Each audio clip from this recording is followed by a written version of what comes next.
Hello everyone, welcome to our class where we'll explore the world of words.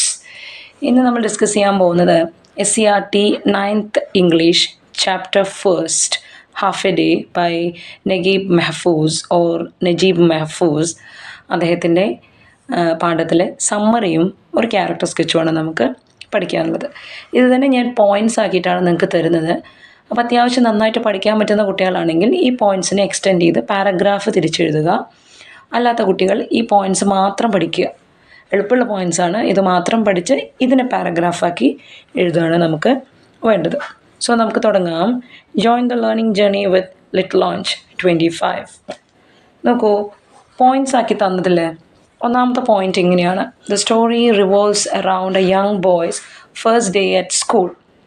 ഈ കഥ ചുറ്റിത്തിരിയുന്നത് അല്ലെങ്കിൽ കറങ്ങുന്നത്, നടക്കുന്നത് ഒരു യങ് ബോയുടെ, ഒരു ചെറിയ പയ്യൻ്റെ ഫസ്റ്റ് ഡേ അറ്റ് സ്കൂൾ, ആദ്യ ദിനം, സ്കൂളിലേക്കുള്ള ആദ്യ ദിനത്തിലാണ്. എന്ന് വെച്ച് കഴിഞ്ഞാൽ ഒരു കുട്ടി ആദ്യമായിട്ട് സ്കൂളിലേക്ക് പോകുന്നതാണ് ഇവിടെ പറയുന്ന കഥ.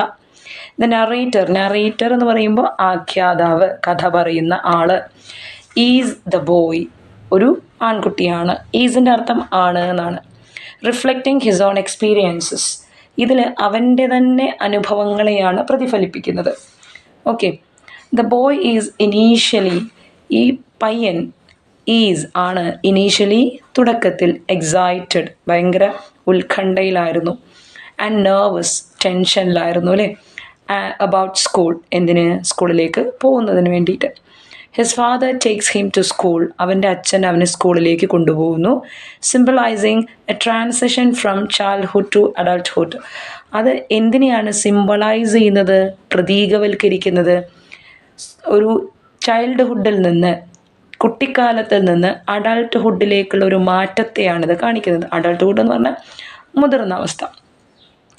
The boy feels A sense of separation from his father, ഈ പയ്യൻ എന്താ തോന്നുന്നത്? എ സെൻസ് ഓഫ് സെപ്പറേഷൻ, ഒരു സെൻസ് എന്ന് പറഞ്ഞാൽ ബോധം, സെപ്പറേഷൻ എന്ന് പറഞ്ഞാൽ വേർപെടൽ അല്ലേ. ഒരു അച്ഛനിൽ നിന്ന് ഒരു വേർപെടുന്ന അവസ്ഥയിലേക്കുള്ളൊരു ബോധമാണ് അവനിലുള്ളത്. എന്ന് വെച്ച് കഴിഞ്ഞാൽ അവൻ എല്ലാവരിൽ നിന്ന് വേർപെട്ട് ഒറ്റയ്ക്കാകാൻ പോവുകയാണ്. The school environment is strict and intimidating. ഇനി സ്കൂളിലെ ചുറ്റുപാടെന്ന് പറയുന്നത്, എൻവയോൺമെൻറ്റ്, ചുറ്റുപാട്, പരിതസ്ഥിതി എന്ന് പറയുന്നത് സ്ട്രിക്റ്റ് ആയിരുന്നു, കർക്കശമായിരുന്നു. ആൻഡ് ഇൻറ്റിമിഡേറ്റിംഗ്, ഭയപ്പെടുത്തുന്ന ഒന്നായിരുന്നു. The boy is introduced to a new world, അവൻ ഒരു പുതിയ ലോകത്തിലേക്ക് ഇൻട്രൊഡ്യൂസ് ചെയ്യപ്പെട്ടു അല്ലേ, അവതരിപ്പിക്കപ്പെട്ടു. ആൻഡ് പരിചയപ്പെട്ടു തുടങ്ങിയവന്. And a new world of learning, ഈ പയ്യൻ എവിടേക്കാണ് എത്തപ്പെടുന്നത്, അല്ലെങ്കിൽ അവന് എത്തിച്ചേരുന്ന ഇടമെന്ന് പറയുന്നത് ന്യൂ വേൾഡ് ഓഫ് ലേണിംഗ്, പഠനത്തിൻ്റെ ഒരു പുതിയ ലോകത്തേക്കാണ്. ആൻഡ് ഡിസിപ്ലിൻ, അച്ചടക്കത്തിൻ്റെ പുതിയ ലോകത്തേക്കാണ്. അപ്പോൾ നമ്മൾ പറയുമ്പോൾ എങ്ങനെ പറയും? അച്ചടക്കത്തിൻ്റെയും പഠനത്തിൻ്റെയും പുതിയ ലോകത്തേക്കാണ് അവന് ചെന്നെത്തപ്പെടുന്നത്. ടൈം പാസസ് ക്വിക്ക്ലി, സമയം പെട്ടെന്ന് കടന്നു പോകുന്നു. And the boy grows into a man, ഇവൻ എന്ത് ചെയ്യുന്നു? വളർന്ന് ഒരു പുരുഷനായി മാറുന്നു. He returns to the same location after many years, കുറേ കാലത്തിന് ശേഷം അവൻ തിരിച്ച് അതേ ലൊക്കേഷനിലേക്ക്, സ്ഥലത്തേക്ക് എത്തുകയാണ്. അതാണ് സ്കൂളിൽ നിന്ന് തിരിച്ചു വരുന്ന സമയം പറയുന്നത്. The school has changed and the area has become old and worn out. എന്ത് ചെയ്തിരിക്കുന്നു? മൊത്തത്തിൽ സംഭവം മാറിയിരിക്കുന്നു. സ്കൂളാണെങ്കിലും അതെ, അല്ലെങ്കിൽ ഏരിയ, ആ ചുറ്റുപാടാണെങ്കിലും എല്ലാം പഴയതായിരിക്കുന്നു അല്ലേ, ഓൾഡ് ആയിരിക്കുന്നു. ആൻഡ് വോൺ ഔട്ട് ആകുക എന്ന് പറഞ്ഞാൽ തേയ്മാനം സംഭവിക്കുക, ക്ഷീണിക്കുക, നശിക്കുക എന്നൊക്കെയാണ് അർത്ഥം. അപ്പോൾ എല്ലാം നശിച്ചു പോയിരിക്കുന്നു, പഴയ അവസ്ഥ മാറിയിരിക്കുന്നു, പുതിയത് വന്നിരിക്കുന്നു. എല്ലാം നശിച്ചു പോയി എന്നല്ല, പഴയത് മാറി പുതിയത് വന്നിരിക്കുന്നു എന്നർത്ഥം. And the school has changed and the area has become old and worn out. The narrator reflects on the passage of time and its effect.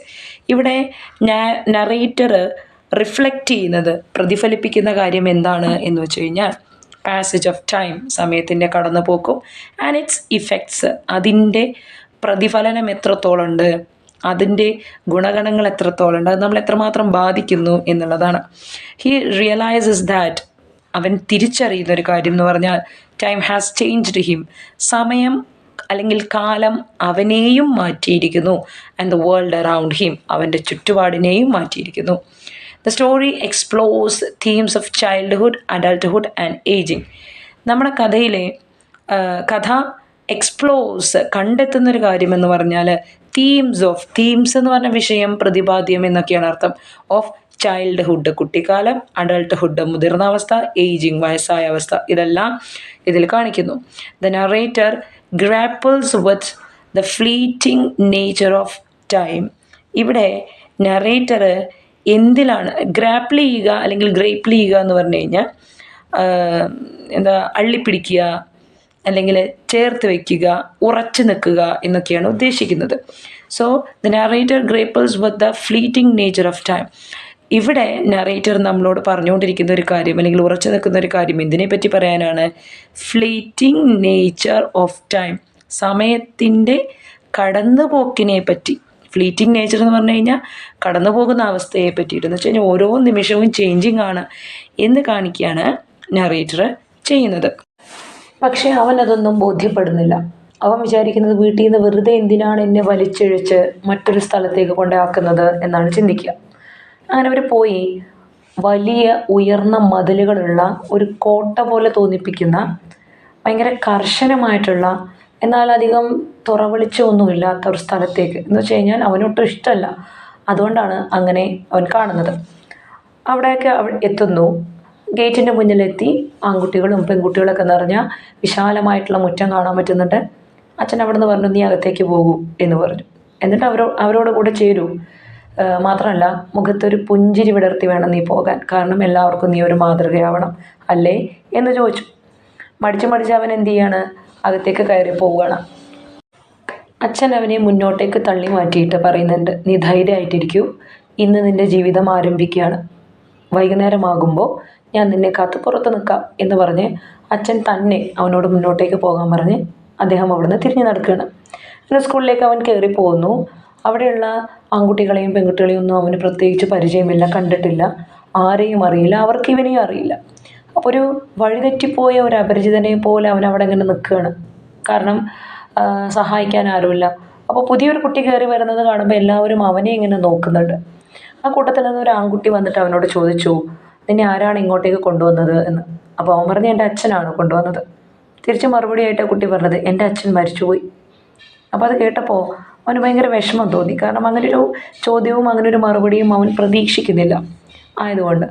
അങ്ങനെ ഗേറ്റ്, വലിയ കോട്ടയുടെ ഗേറ്റ് അവിടെ അടഞ്ഞിരുന്നു.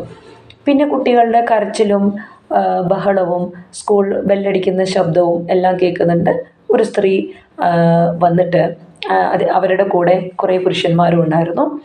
ഇവരെ വരിയായി നിർത്തി തരംതിരിക്കാൻ തുടങ്ങി, ക്ലാസ്സുകളിലേക്ക് തരംതിരിക്കാൻ തുടങ്ങി. എന്നിട്ട് ആ സ്ത്രീ പറയുന്നുണ്ട്, ഇത് നിങ്ങളുടെ പുതിയ വീടാണ്, ഇവിടെ നിങ്ങൾക്ക് അച്ഛന്മാരും അമ്മമാരും എല്ലാവരും ഉണ്ട്, എല്ലാത്തിനുള്ള അവസരം നിങ്ങൾക്കുണ്ട്, അറിവിനും ജീവിതത്തിനും ഒക്കെ ഉള്ള ഒരു അവസരം നിങ്ങൾക്ക് ഇവിടെ ഉണ്ട്. കണ്ണീരൊക്കെ തുടച്ച് ജീവിതത്തെ നേരിടുക അല്ലേ, നിങ്ങളങ്ങനെ ചെയ്യില്ലേ എന്നവർ ചോദിക്കുന്നുണ്ട്.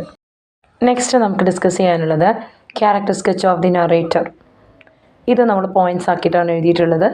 നിങ്ങൾ പഠിക്കാൻ എളുപ്പമുള്ള കുട്ടികൾ കുറച്ചും കൂടെ എക്സ്റ്റെൻഡ് ചെയ്ത് എഴുതുക, അല്ലാത്തവർ ഈ പോയിൻറ്റ്സ് മാത്രം എഴുതിയിട്ട് പാരഗ്രാഫ് തിരിച്ച് എഴുതുക. Okay, first one, protagonist. The narrator is the main character of the story. Protagonist എന്ന് പറഞ്ഞു കഴിഞ്ഞാൽ പ്രധാന കഥാപാത്രം എന്നാണ് അർത്ഥം. സോ നറേറ്റർ തന്നെയാണ് ഇതിലെ പ്രധാന കഥാപാത്രം. രണ്ടാമത്തത് റിഫ്ലെക്റ്റീവ് എന്ന് പറഞ്ഞു കഴിഞ്ഞാൽ ചിന്തിപ്പിക്കുന്നത് എന്നും പ്രതിഫലിപ്പിക്കുന്നത് എന്നൊക്കെ അർത്ഥമുണ്ട്. So he reflects on his experiences and emotions. അദ്ദേഹത്തിൻ്റെ തന്നെ അനുഭവങ്ങളും വികാരങ്ങളുമാണ് ഇവിടെ പ്രതിഫലിപ്പിക്കുന്നത്. മൂന്നാമത്തത് nostalgic. He looks back on his past with a sense of nostalgia. Nostalgic എന്ന് പറഞ്ഞാൽ ഗൃഹാതുരത്വം എന്നൊക്കെയാണ് അർത്ഥം. ഇവിടെ തൻ്റെ പഴയ കാലങ്ങളെ അദ്ദേഹം എന്ത് ചെയ്യാണ്, ഓർക്കുകയാണ്. He looks back on his past.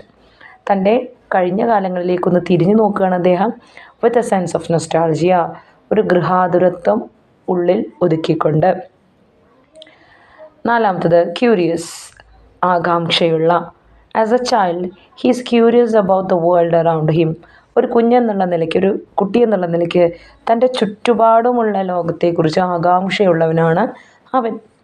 അടുത്തത് എക്സൈറ്റബിൾ എന്ന് പറഞ്ഞാൽ ദേഷ്യപ്പെടുന്ന എന്ന് ഒരർത്ഥമുണ്ട്. He is excited about starting school. ഇവിടെ നോക്കൂ, രണ്ടർത്ഥം എടുക്കാം. സ്കൂളിലേക്ക് പോകുന്നതിനെ പറ്റി ദേഷ്യപ്പെടുന്നവൻ എന്നുള്ള അർത്ഥവും, ബട്ട് എക്സൈറ്റഡ് എന്ന് പറഞ്ഞു കഴിഞ്ഞാൽ നമുക്ക് ആകാംക്ഷയുള്ള എന്നുള്ള അർത്ഥമാണ് ശരിക്കും നമ്മൾ ഉപയോഗിക്കുക. So he is excited about starting school. അവന് സ്കൂളിലേക്ക് പോകുന്നതിനെ പറ്റി ആകാംക്ഷയുള്ളവനാണ്. അപ്പം നമ്മൾ പറഞ്ഞിട്ടുണ്ട്, നമ്മൾ പാഠം പറഞ്ഞപ്പോൾ അവനൊട്ടും തന്നെ ഇഷ്ടമല്ലായിരുന്നു എന്ന്. സോ നമുക്കിവിടെ ദേഷ്യപ്പെടുന്ന എന്നുള്ള അർത്ഥത്തിൽ ഉൾക്കൊള്ളാം, അല്ലെങ്കിൽ ഇഷ്ടമില്ലാത്ത എന്നുള്ള അർത്ഥത്തിൽ ഉൾക്കൊള്ളാം. Next one, introspective. ഇൻട്രോസ്പെക്റ്റീവ് എന്ന് പറഞ്ഞാൽ ആത്മപരിശോധന. He thinks deeply about his experiences and emotions. ഇപ്പോൾ വളർന്നു വന്നതിന് ശേഷം, മുതിർന്നതിന് ശേഷം അവൻ അവൻ്റെ തന്നെ അനുഭവങ്ങളെ പറ്റിയിട്ടോ വികാരങ്ങളെ പറ്റിയിട്ടോ ഒക്കെ നന്നായിട്ട് ഡീപ്ലി ആഴത്തിൽ ചിന്തിക്കുന്നവനാണ്. Next one, perspective. പെർസ്പെക്റ്റീവ് എന്ന് പറഞ്ഞു കഴിഞ്ഞാൽ വിവേകശീലമുള്ള എന്നർത്ഥമുണ്ട്, കാഴ്ചപ്പാടുള്ള എന്നർത്ഥമുണ്ട്.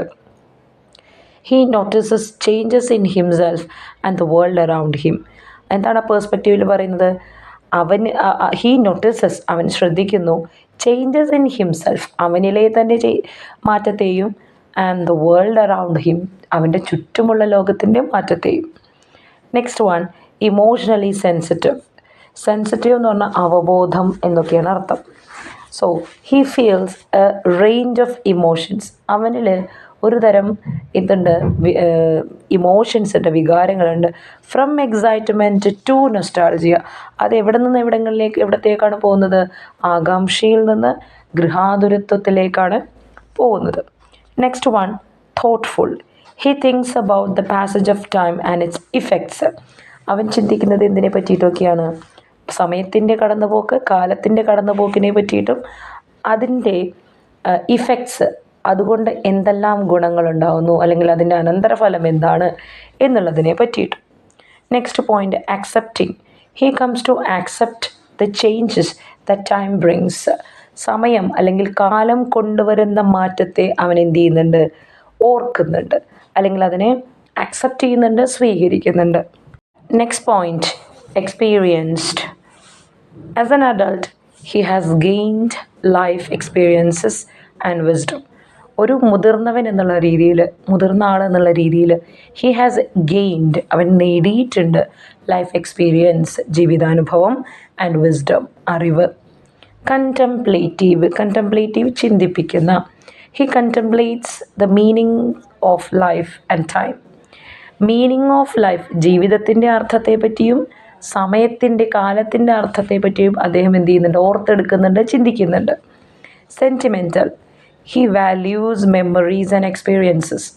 അവൻ മൂല്യം കൊടുക്കുന്നുണ്ട്, പ്രാധാന്യം കൊടുക്കുന്നുണ്ട് മെമ്മറീസിനും, അതായത് ഓർമ്മകൾക്കും, ആൻഡ് എക്സ്പീരിയൻസസ്, അനുഭവങ്ങൾക്കും. Next, observant. നിരീക്ഷണ പാഠവമുള്ള. He notices details about his surroundings.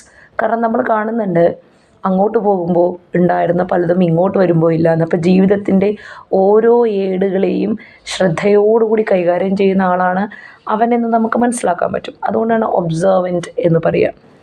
And the last point, philosophical, തത്വശാസ്ത്രപരമായ. He thinks about the human experience and the nature of time.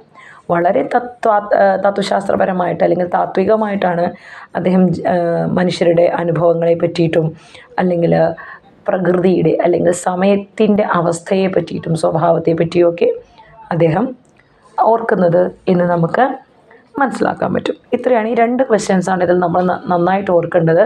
Character സ്കെച്ചിന് importance കൊടുക്കുക. ഒപ്പം സമ്മറി വെച്ച് നമുക്ക് അതർ ക്വസ്റ്റ്യൻസ് ചോദിക്കും.